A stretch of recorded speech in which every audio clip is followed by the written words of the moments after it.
There's a storm hitting Spotify right now, and it isn't subtle. It's just being treated like it is. Streams are disappearing. Numbers are being corrected. And behind those routine adjustments is something way uglier. Artists getting flagged for artificially pumping their plays with bot traffic at a level that's hard to ignore. The heat is landing hardest on 21 Savage because this doesn't look like a one-off. The issue keeps circling back, month after month, like a recurring alarm that refuses to stop ringing. The album at the heart of it, What Happened to the Streets, is being talked about for the wrong reason. Not for cultural impact. Not for songs people can't stop quoting. Not for a moment that moved the genre forward. The conversation keeps drifting back to one thing. Streams being wiped, tracks being corrected, and strikes stacking up. And that's where the embarrassment hits. Because when an album's most consistent headline is Spotify removed more streams, it changes how people remember the era. It stops being about music and starts being about an investigation. A person watching from the outside might ask, how does this keep happening? That's the point.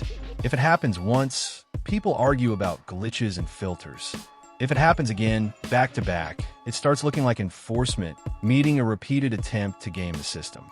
And in this situation, 21 Savage isn't just catching side heat. He's being positioned as a central figure in a streaming fraud narrative. One that gets even messy because of who else is attached to the biggest record in the takedowns. Here's where it gets explosive. This isn't just about 21 Savage. Drake's name keeps getting pulled into the conversation like gravity. Not because Spotify is publicly holding a press conference, but because the tracks taking major hits keep connecting back to him. And when Drake is near any story about inflated numbers, it instantly becomes bigger than just one album. Drake isn't a random artist on a playlist. He's one of the most streamed artists on the planet. His numbers aren't just numbers. They're treated like proof of dominance. So if suspicious activity surrounds anything attached to him, people start asking questions that labels and media don't like. The narrative forming here is ugly.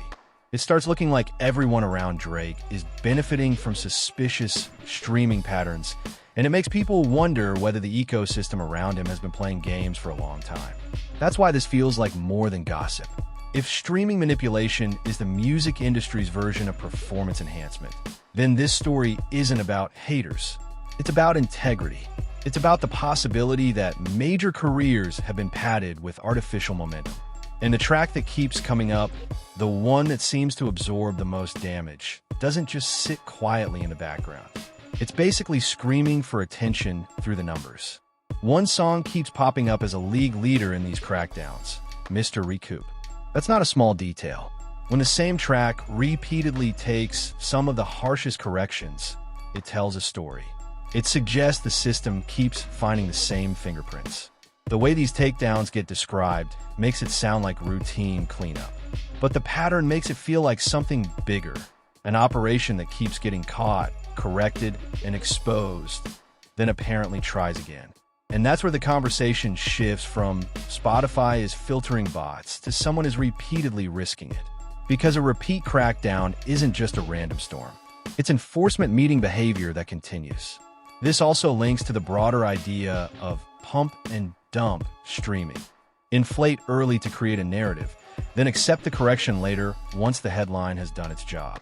Even after streams get wiped, the perception damage is already done for the industry, and the perception boost already happened for the artist while it lasted. That's why the numbers matter so much here. Not because people should worship metrics, but because these metrics move money and opportunities. And once the February takedown gets examined, the situation stops feeling dramatic and starts looking like an actual crisis. The February crackdown hit like a slap, and it happened in a moment that conveniently didn't dominate headlines the way it should have. Award season noise and major events can swallow stories fast, and that timing matters because it can give artists breathing room. But the numbers themselves were still loud. Millions of streams were removed, so many that it didn't look like normal filtering. It looked like Spotify swinging through a crowded room and clearing out the fake crowd. And when individual songs start losing massive chunks of their totals, it raises the same question again and again.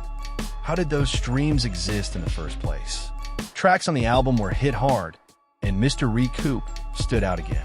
That kind of repeated targeting makes it difficult to brush it off as a mistake. Then there's another layer. This isn't only about Spotify. There's already talk of inflated sales and chart projections getting adjusted elsewhere. When multiple systems are filtering the same campaign, sales mechanics, chart projections, and streaming counts, it starts to look like a broader strategy that keeps triggering alarms. And what's especially crazy is how quickly this is happening after the album's release. If a project hasn't even been out long, and it's already facing multiple corrections across different tracking systems, the only clear takeaway is that the rollout is being remembered more for manipulation than music. That's the type of stain that doesn't wash out easily. But February wasn't the end of it. The real humiliation is what happened next, because the following month made it impossible to pretend this was a one-time slip. When a second crackdown hits immediately after the first, it changes everything. At that point, nobody is talking about bad luck. People start talking about consequences. Back-to-back enforcement implies the platform is watching closely now. It also implies someone didn't stop. And if the same project and the same key song keep showing up as major targets, the conversation gets darker fast.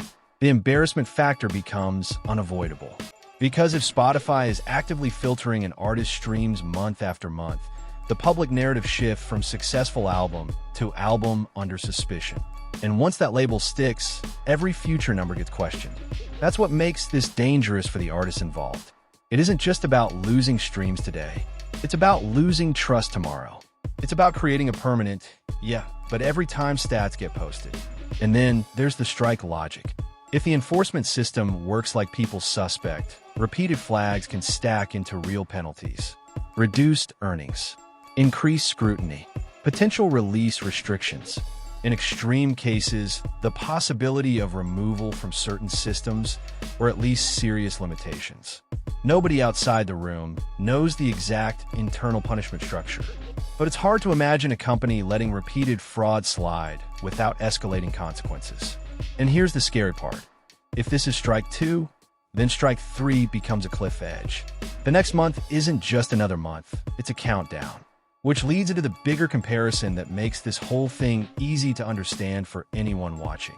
Botting is music's version of cheating in sports. This is what it all comes down to. How long can this continue before the consequences become public and unavoidable? If Spotify is actively filtering streams and handing out strikes, then something is happening internally, even if the media isn't treating it like a major scandal. But if the names attached to these stories include some of the biggest artists in the world, that silence starts looking less like ignorance and more like protection. Because pretending this is no big deal is the perfect environment for it to keep happening. If artists can manipulate metrics, dodge real scrutiny, and still get rewarded with attention and money, the cycle doesn't stop. It repeats, over and over. And the only people paying the price are fans who are being misled and artists who are playing fair. That's why the next month matters. If the pattern continues, the conversation gets uglier. If strike 3 becomes real, the industry will be forced to acknowledge what it's been trying to downplay. And if Drake's next rollout lands in the middle of this heightened scrutiny, every stream will be watched like evidence, not celebration. That's the era this has created. An era where the numbers don't automatically mean victory. They mean suspicion until proven otherwise. Now here's the part that makes this a community conversation. Viewers are the ones who decide whether this gets buried or amplified. So with all of that said, drop your thoughts in the comments. Do these crackdowns look like isolated incidents or the start of something much bigger? Do streaming numbers still mean anything when bots can inflate them? And what should the real consequences be for artists caught manipulating the system? Remember to hit the like button, subscribe, and turn on notifications. It helps a lot.